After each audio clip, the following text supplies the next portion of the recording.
Funding for this program is provided by... Additional funding provided by...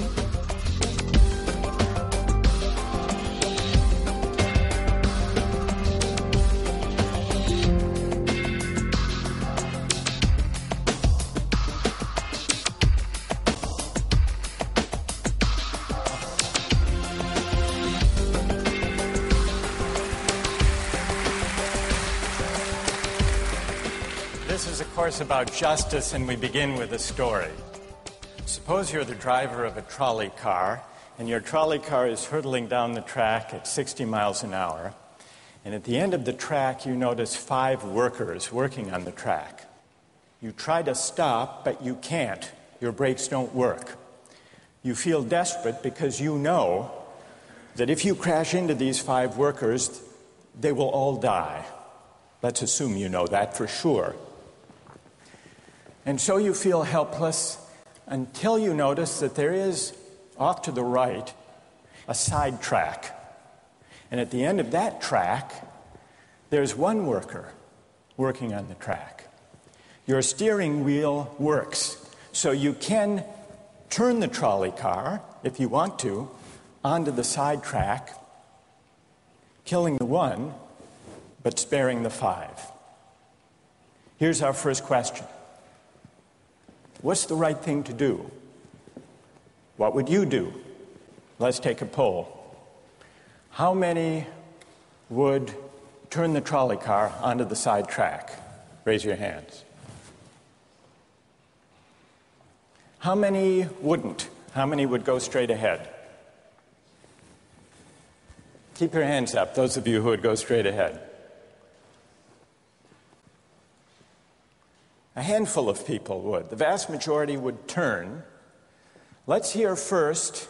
Now we need to begin to investigate the reasons why you think it's the right thing to do. Let's begin with those in the majority who would turn to go onto the side track. Why would you do it? What would be your reason? Who's willing to volunteer a reason? Go ahead, stand up.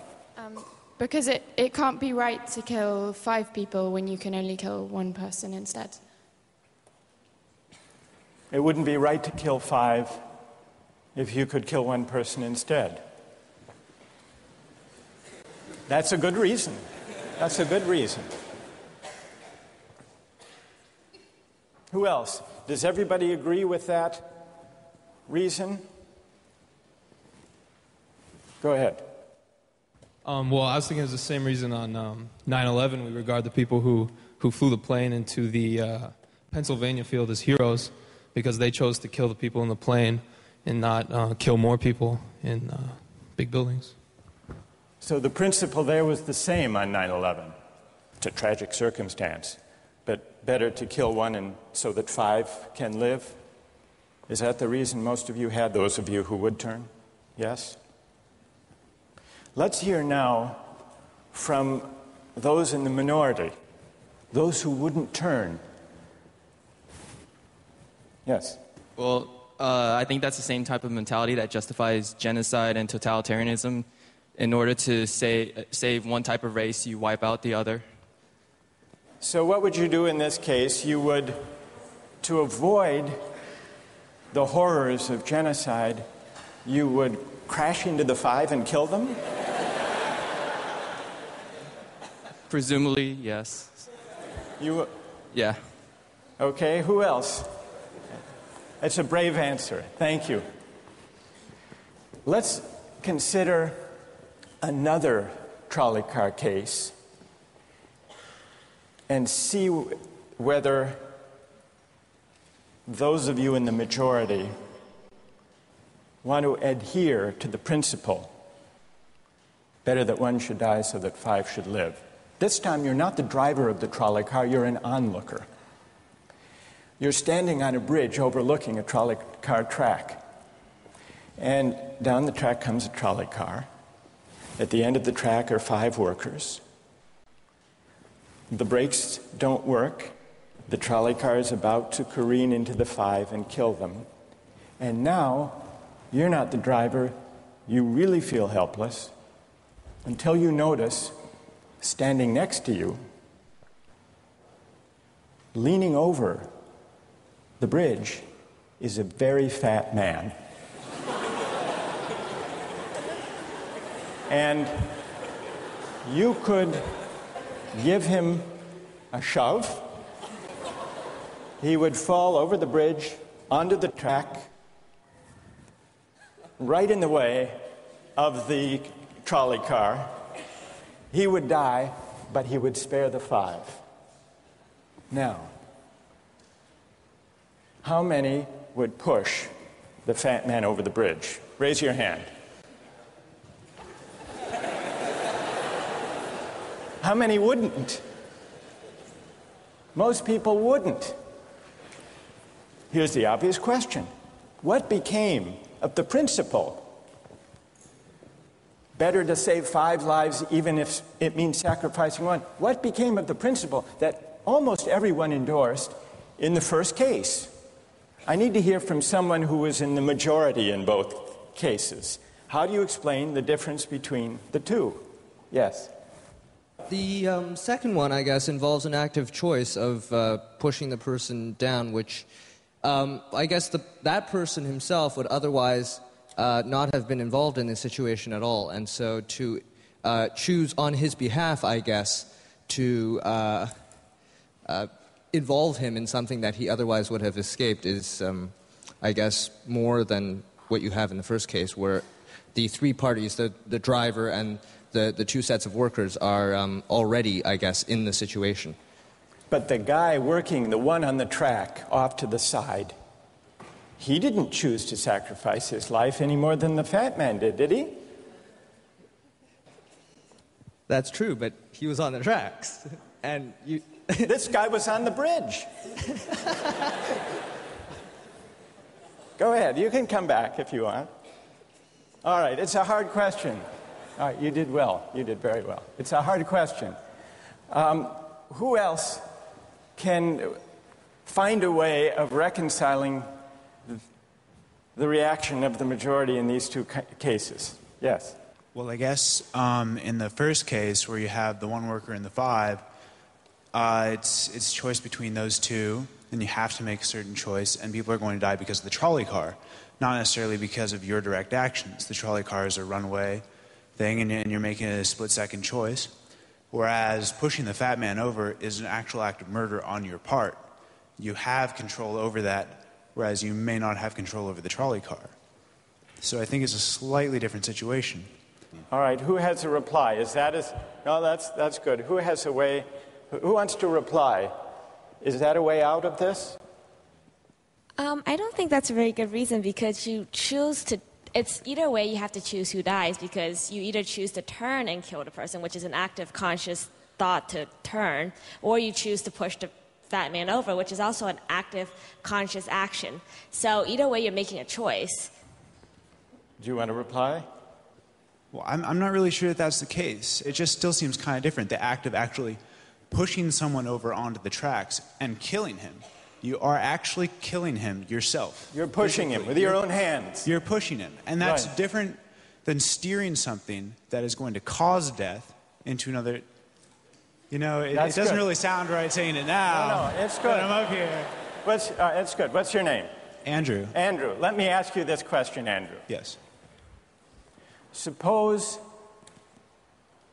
standing on the bridge next to the fat man, I didn't have to push him. Suppose he were standing over a trap door that I could open by turning a steering wheel like that.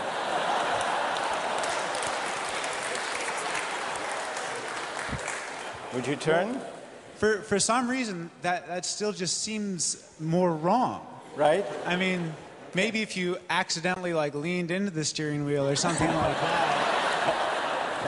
But or say that the car is hurtling towards a switch that will drop the trap. Then I could agree with that. Fair enough. It still seems wrong in a way that it doesn't seem wrong in the first case to turn, you say. And in another way, I mean, in the first situation, you're involved directly with the situation. In the second one, you're an onlooker as well. All right. So you have the choice of becoming involved or not by pushing the fat man. Let's forget for the moment about this case. That's good. Let's imagine a different case. This time you're a doctor in an emergency room, and 6 patients come to you. They've been in a terrible trolley car wreck. 5 of them sustained moderate injuries. 1 is severely injured. You could spend all day caring for the 1 severely injured victim, but in that time the 5 would die. Or you could look after the 5, restore them to health, but during that time the 1 severely injured person would die. How many would save the 5? Now is the doctor. How many would save the 1? Very few people. Just a handful of people. Same reason, I assume. 1 life versus 5? Now consider another doctor case. This time you're a transplant surgeon, and you have 5 patients, each in desperate need of an organ transplant in order to survive. 1 needs a heart, 1 a lung, 1 a kidney, 1 a liver, and the 5th a pancreas. And you have no organ donors. You are about to see them die. And then it occurs to you that in the next room, there's a healthy guy who came in for a checkup. And he's... You like that? And he's taking a nap. You could go in very quietly, yank out the 5 organs, that person would die. But you could save the 5. How many would do it? Anyone? How many? Put your hands up if you would do it.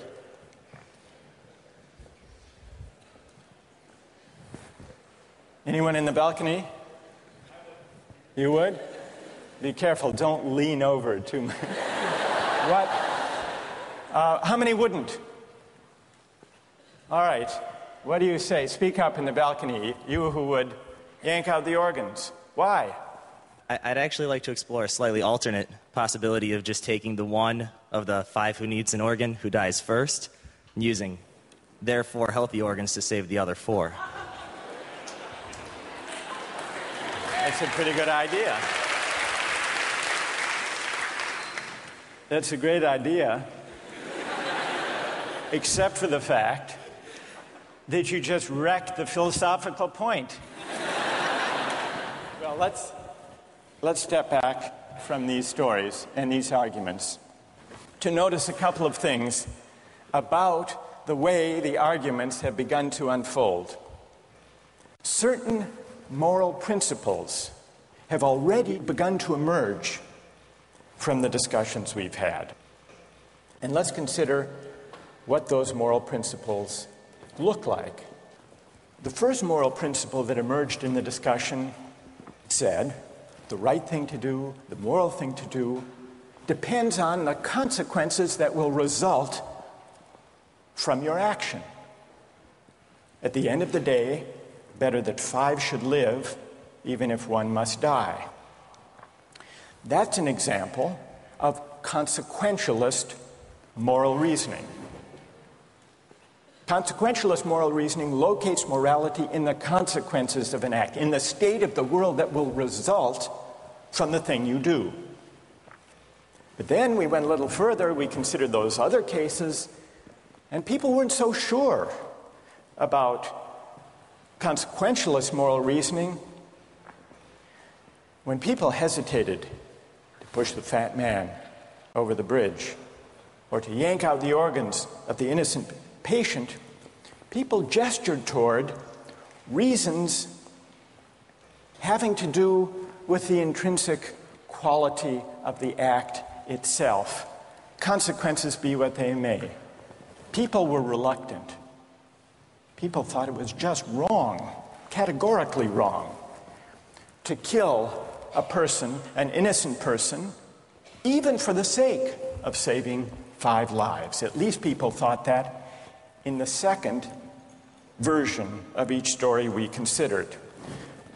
So this points to a second categorical way of thinking about moral reasoning. Categorical moral reasoning locates morality in certain absolute moral requirements, certain categorical duties and rights, regardless of the consequences.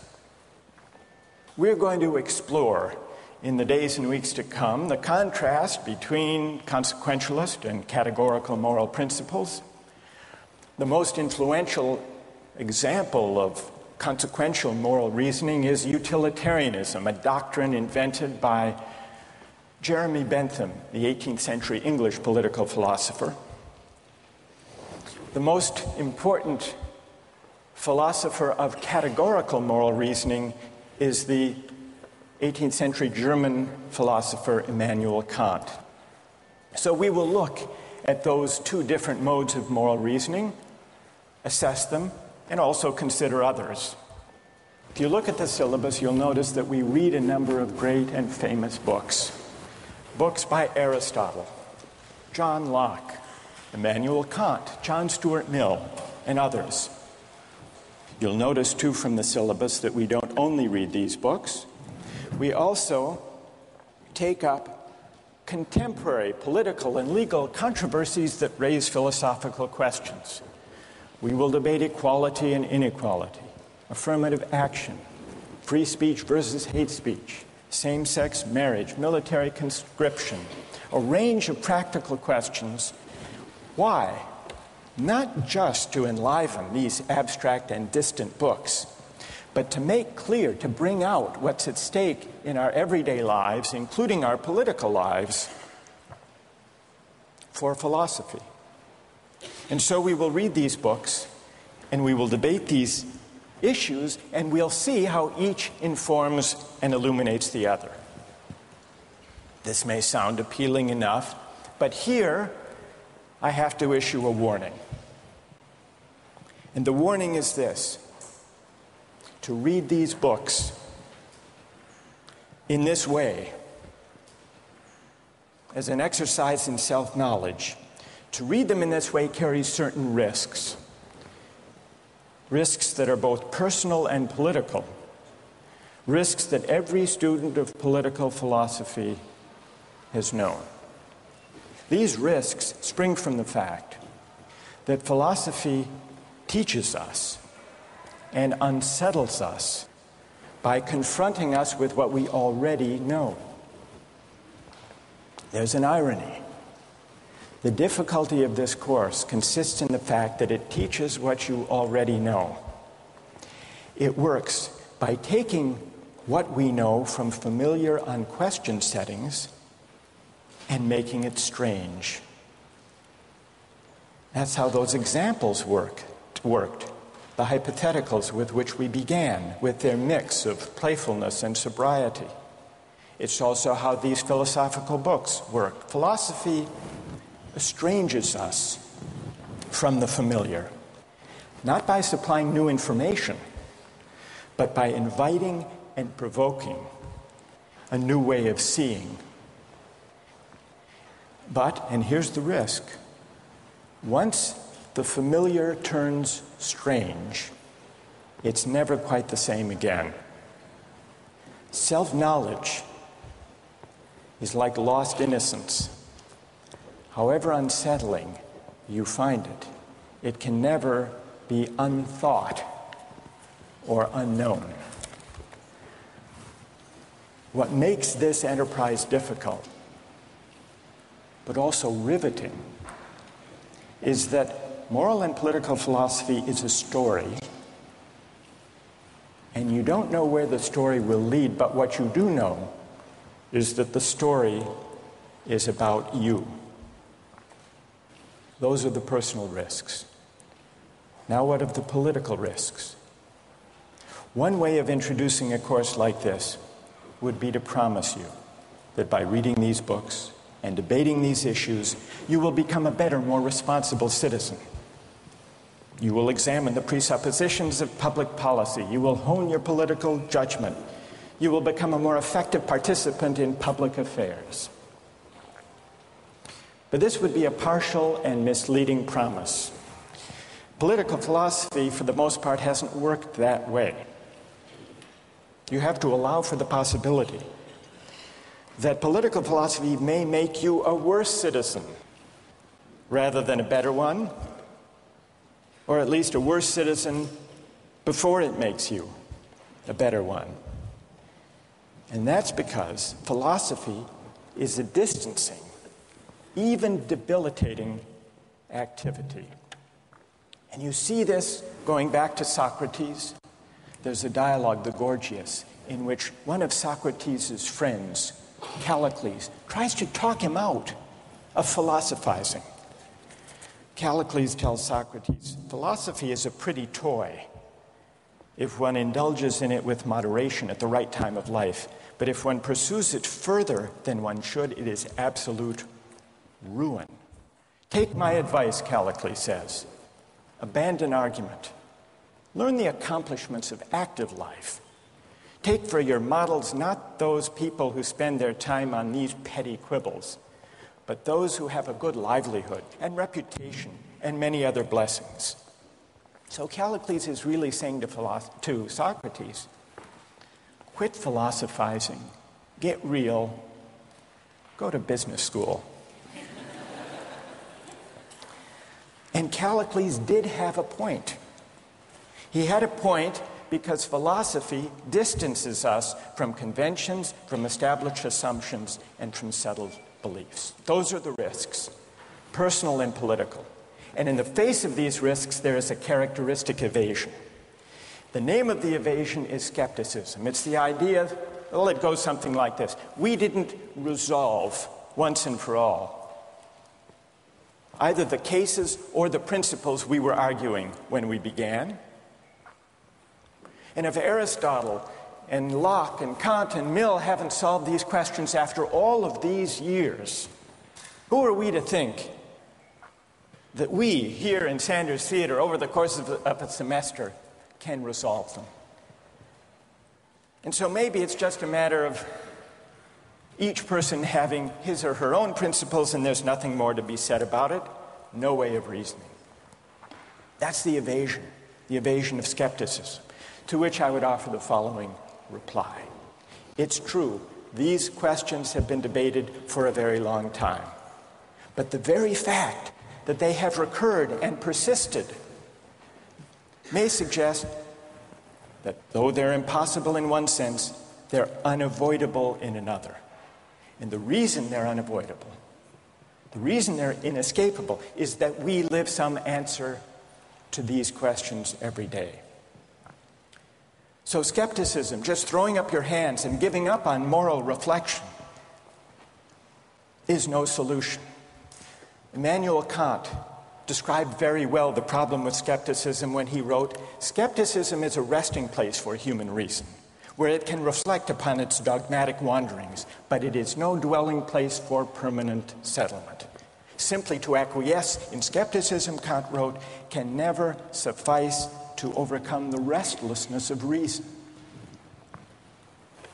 I've tried to suggest through these stories and these arguments some sense of the risks and temptations, of the perils and the possibilities. I would simply conclude by saying that the aim of this course is to awaken the restlessness of reason and to see where it might lead.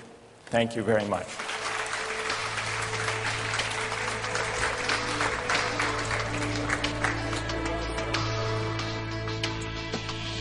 Like, in a situation that desperate, you have to do what you have to do to survive. You have to do what you have to do. You got to do what you got to do, pretty much. If you've been going 19 days without any food, someone just has to take the sacrifice. Someone has to make the sacrifice, and people can survive. All right, that's good. What's your name? Marcus. Marcus. What do you say to Marcus?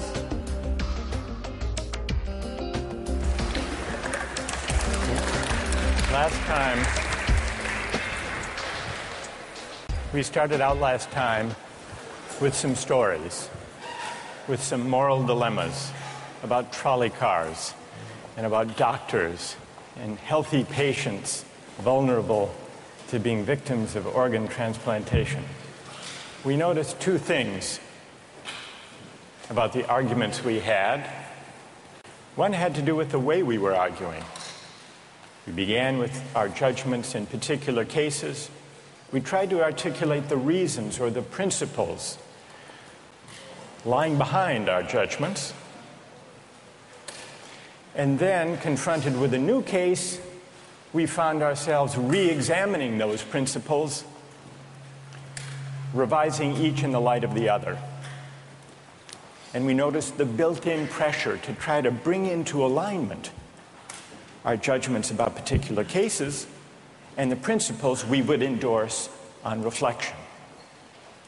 We also noticed something about the substance of the arguments that emerged from the discussion. We noticed that sometimes we were tempted to locate the morality of an act in the consequences, in the results, in the state of the world that it brought about. And we called this consequentialist moral reasoning. But we also noticed that in some cases, we weren't swayed only by the result.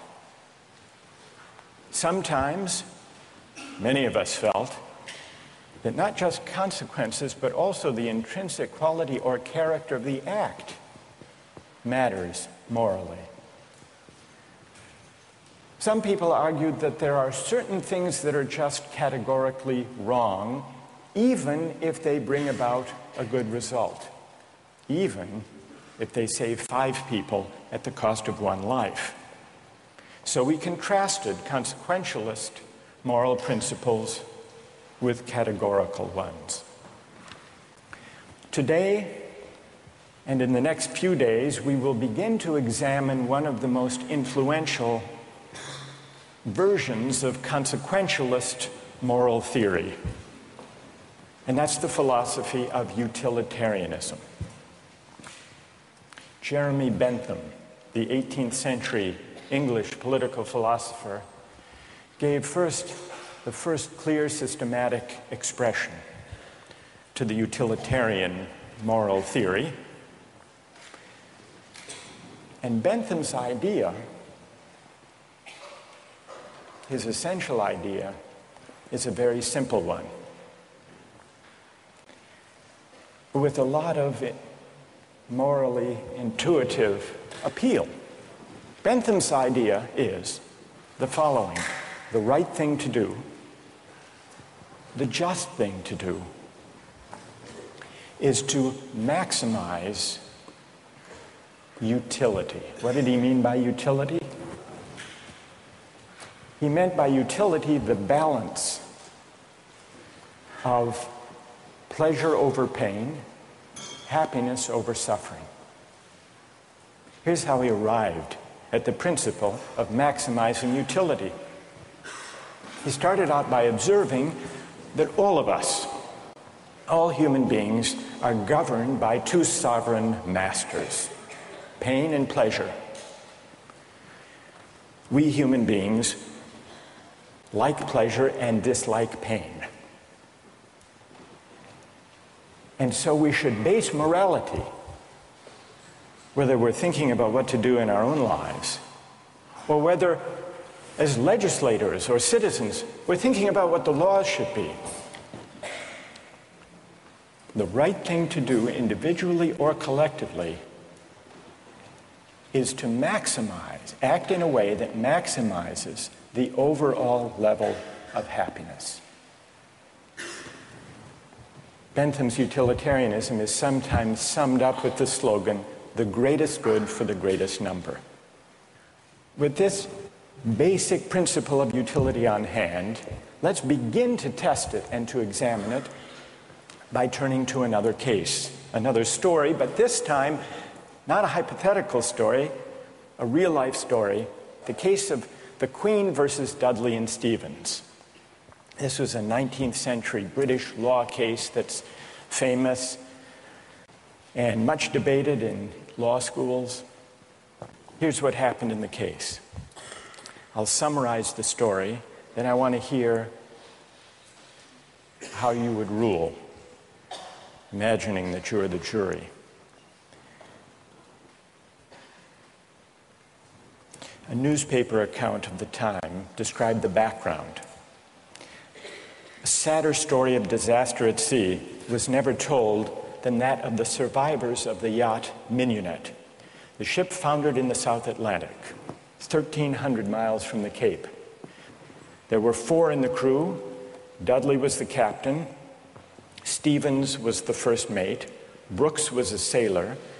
All men of excellent character, or so the newspaper account tells us. The 4th crew member was the cabin boy, Richard Parker, 17 years old. He was an orphan. He had no family. And he was on his first long voyage at sea. He went, the news account tells us, rather against the advice of his friends. He went in the hopefulness of youthful ambition, thinking the journey would make a man of him. Sadly, it was not to be. The facts of the case were not in dispute. A wave hit the ship, and the Mignonette went down. The 4 crew members escaped to a lifeboat. The only food they had were 2 cans of preserved turnips, no fresh water. For the first 3 days, they ate nothing. On the 4th day, they opened one of the cans of turnips and ate it. The next day, they caught a turtle. Together with the other can of turnips, the turtle enabled them to subsist for the next few days. And then for 8 days, they had nothing. No food, no water. Imagine yourself in a situation like that. What would you do? Here's what they did. By now, the cabin boy, Parker, is lying at the bottom of the lifeboat in the corner because he had drunk seawater against the advice of the others, and he had become ill, and he appeared to be dying. So on the 19th day, Dudley, the captain, suggested that they should all have a lottery, that they should draw lots to see who would die to save the rest. Brooks refused. He didn't like the lottery idea. We don't know whether this was because he didn't want to take the chance or because he believed in categorical moral principles. But in any case, no lots were drawn. The next day, there was still no ship in sight, so Dudley told Brooks to avert his gaze, and he motioned to Stevens that the boy Parker had better be killed. Dudley offered a prayer. He told the boy his time had come, and he killed him with a penknife, stabbing him in the jugular vein. Brooks emerged from his conscientious objection to share in the gruesome bounty. For 4 days, the 3 of them fed on the body and blood of the cabin boy. True story. And then they were rescued. Dudley describes their rescue in his diary with staggering euphemism, quote, "On the 24th day, as we were having our breakfast, a ship appeared at last. The 3 survivors were picked up by a German ship. They were taken back to Falmouth in England, where they were arrested and tried. Brooks turned state's witness.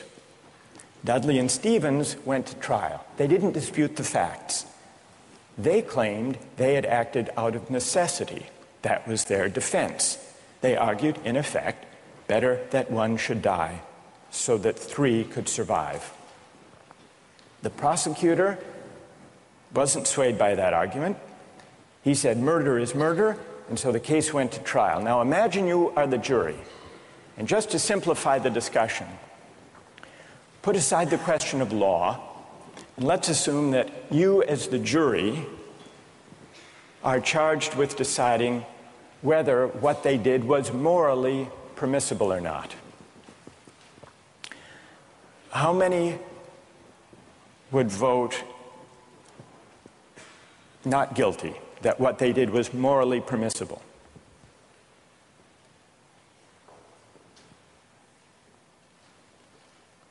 And how many would vote guilty, what they did was morally wrong? A pretty sizable majority. Now let's see what people's reasons are, and let me begin with those who are in the minority. Let's hear first from the defense of Dudley and Stevens.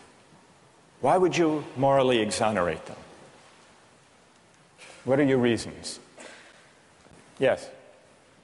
I think it is morally reprehensible, but I think that there's a distinction between what's morally reprehensible and what makes someone legally accountable.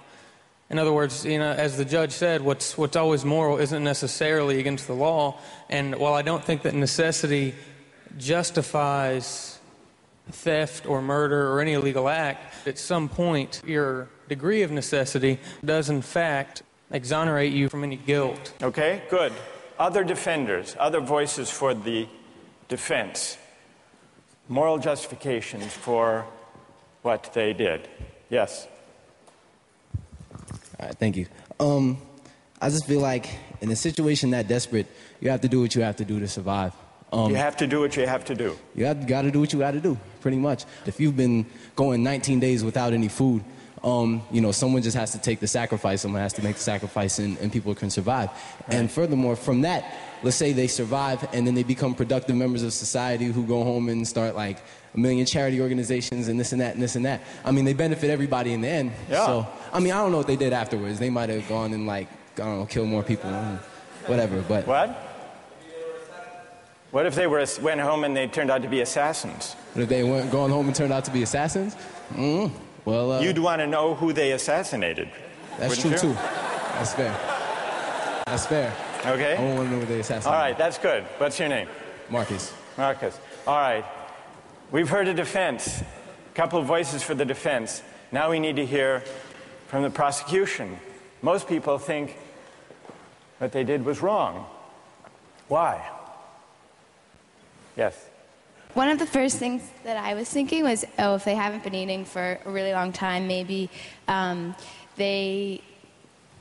mentally affected, and so then that could be used as a defense, a possible argument that they weren't in the proper state of mind, they weren't making decisions they might otherwise be making, and if that's an appealing argument that you have to be in an altered mindset to do something like that, it suggests that people who find that argument convincing do think that they were acting immorally. But I want to know what you think. You defend them. You vote to convict, right? Yeah, I don't think that they acted in a morally appropriate way. And why not? What do you say? Here's Marcus. He just defended them. He said, you heard what he said. Yes. Yes. That you've got to do what you've got to do in a case like that. Yeah. What do you say to Marcus? That there's no situation that would allow human beings to take the idea of fate or that the other people's lives in their own hands, that we don't have that kind of power. Good. Okay. Thank you. And what's your name? Britt. Britt? Yes. Okay. Who else? What do you say? Stand up. I'm wondering if Dudley and Stephen had asked for Richard Parker's consent in, dying, if that would that exonerate them from an act of murder, and if so, is that still morally justifiable? That's interesting. All right, consent. Wait, hang on. What's your name? Kathleen. Kathleen says, suppose they had asked, what would that scenario look like? So in the story, Dudley is there, penknife in hand, but instead of the prayer, or before the prayer, he says, Parker, would you mind?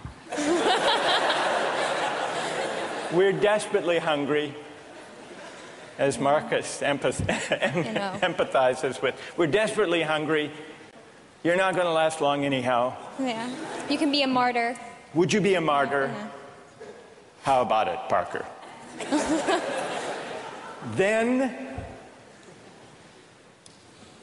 Then what do you think? Would it be morally justified then? Suppose Parker, in his semi-stupor, says, okay. I don't think it would be morally justifiable, but I'm wondering... Even then it wouldn't be. No. You don't think that even with consent, it would be morally justified.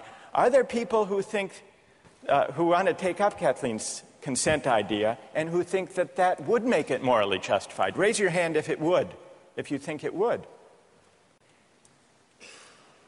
That's very interesting. Why would consent make a moral difference? Why would it? Yes. Well, I just think that if he was making his own original idea and it was his idea to start with, then that would be the only situation in which I would see it being appropriate in any way. Because that way you couldn't make the argument that he was pressured, it's 3-to-1 or whatever the ratio was. Right. And I think that if he was making a decision to give his life, then he took on the agency to sacrifice himself, which some people might see as admirable, and other people might disagree with that decision.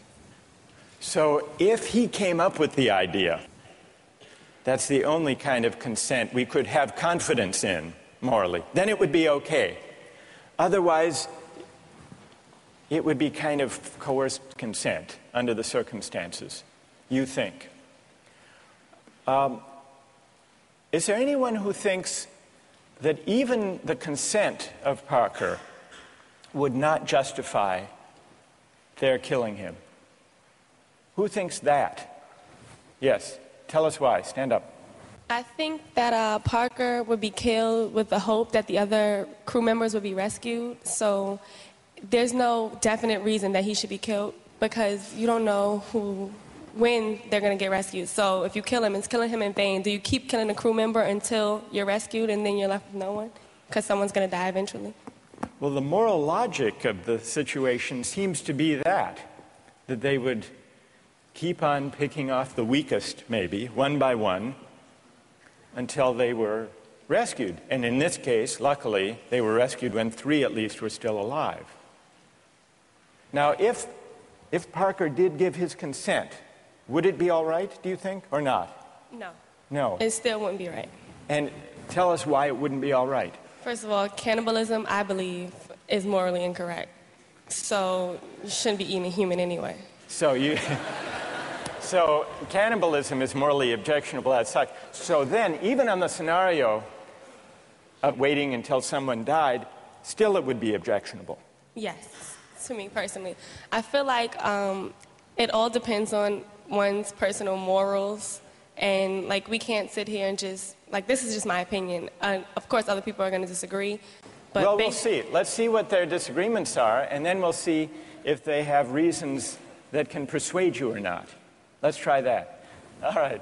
Let's, now, is there someone who can explain, those of you who are tempted by consent, can you explain why consent makes such a moral difference? What about the lottery idea? Does that count as consent? Remember, at the beginning, Dudley proposed a lottery. Suppose that they had agreed to a lottery, then how many would then say it was all right? Suppose there were a lottery, cabin boy lost, and the rest of the story unfolded. Then how many people would say it was morally permissible? So the numbers are rising if we had a lottery. Let's hear from one of you for whom the lottery would make a moral difference. Why would it? I think the essential element in my mind that makes it a crime is the idea that they decided at some point that their lives were more important than his, and that, that's kind of the basis for really any crime, right? It's like my needs, my desires are more important than yours, and mine take precedent. And if they had done a lottery where everyone consented that someone should die, and it's sort of like they're all sacrificing themselves to save the rest, then it would be all right. A little grotesque, but... But morally permissible? Yes. And what's your name? Matt. So, Matt, for you, what bothers you is not the cannibalism, but the lack of due process. I guess you could say that. Right? And can someone who agrees with Matt say a little bit more about why a lottery would make it, in your view, morally permissible? Go ahead. The way I understood it originally was that was the whole issue, is that the cabin boy was never consulted about whether or not something was going to happen to him, even with the original lottery, whether or not he would be a part of that. It was just decided that he was the one that was going to die. Right, that's what happened in the actual case. Right. But if there were a lottery and they'd all agreed to the procedure, you think that would be okay? Right, because then everyone knows that there's going to be a death. Whereas, the cabin boy didn't know that this discussion was even happening. There was no, forewarning for him to know that, hey, I may be the one that's dying. All right, now suppose everyone agrees to the lottery, they have the lottery, the cabin boy loses, and he changes his mind. You've already decided. It's like a verbal contract. You can't go back on that. You've decided, the decision was made. If you know that you're dying for the reason for others to live, you would, if someone else had died, that you would consume them, so that's right. But then he could say, I know, but I lost. I just think that that's the whole moral issue, is that there was no consulting of the cabin boy, and that that's what makes it the most horrible, is that he had no idea what was even going on. That had he known what was going on, it would be a bit more understandable. All right, good. Now I want to hear, so there are some who think it's morally permissible, but only about 20%. Led by Marcus.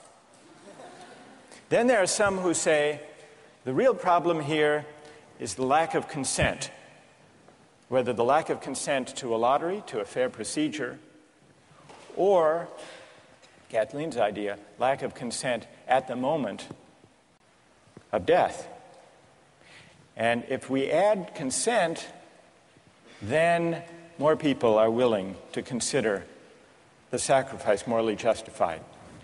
I want to hear now, finally, from those of you who think even with consent, even with a lottery, even with a final murmur of consent by Parker at the very last moment, it would still be wrong. And why would it be wrong? That's what I want to hear. Yes? Well, the whole time I've been leaning all towards the categorical moral reasoning.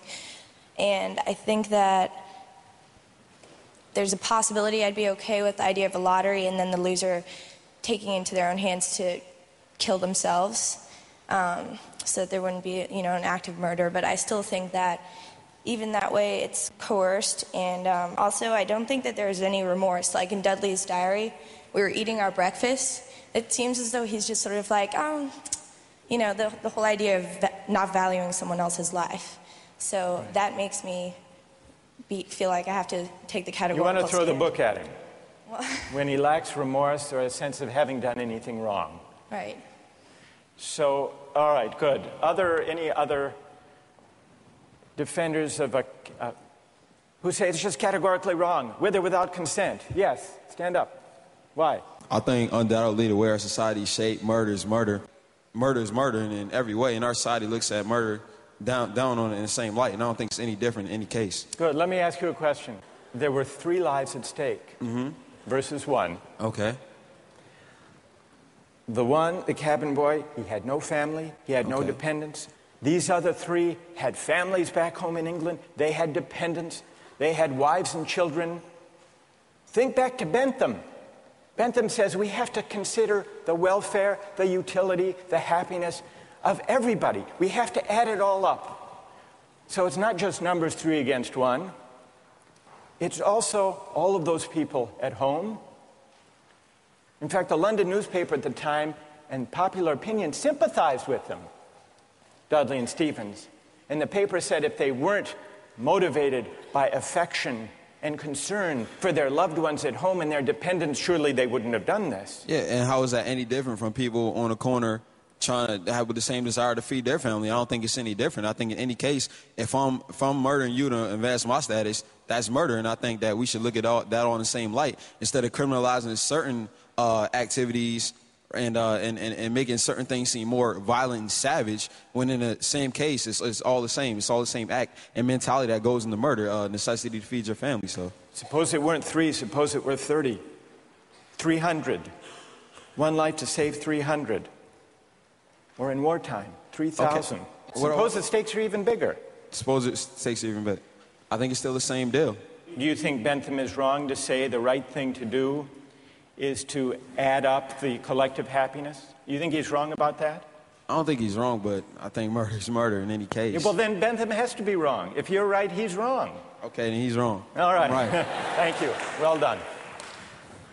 All right, let's step back from this discussion and notice how many objections have we heard to what they did. We heard some defenses of what they did. The defenses had to do with necessity, their dire circumstance, and, implicitly at least, the idea that numbers matter. And not only numbers matter, but the wider effects matter. Their families back home, their dependents. Parker was an orphan. No one would miss him.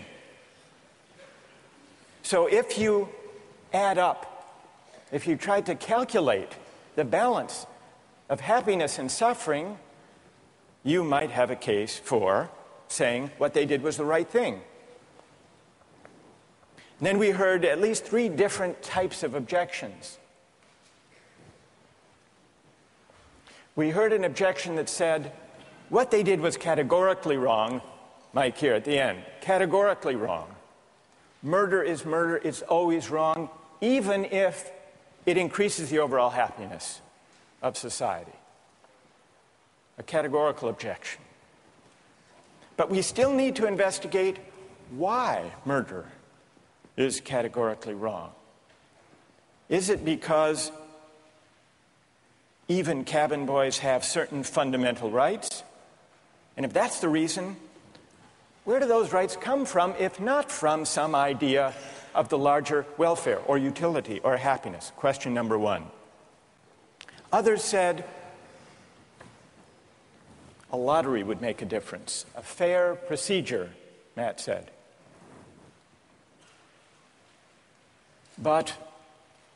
And some people were swayed by that. That's not a categorical objection exactly. It's saying everybody has to be counted as an equal, even though at the end of the day, one can be sacrificed for the general welfare.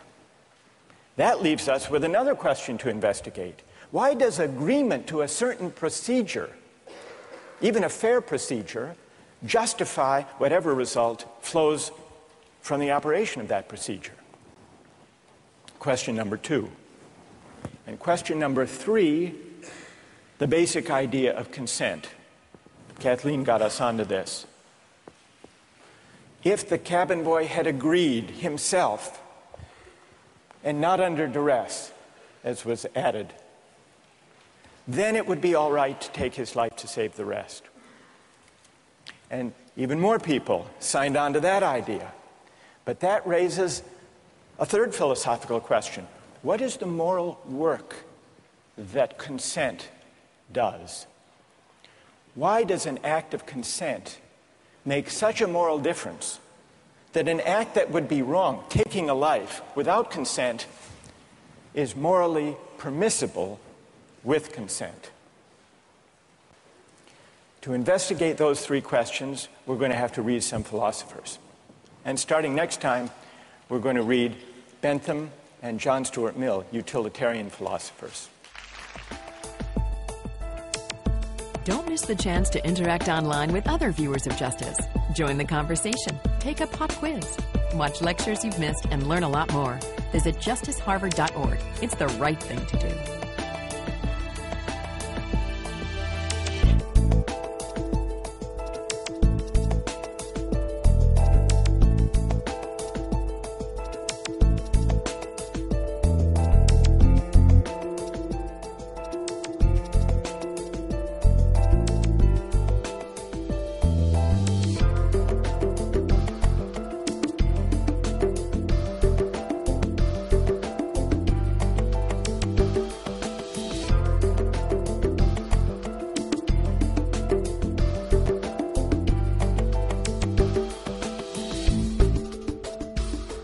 Funding for this program is provided by... Additional funding provided by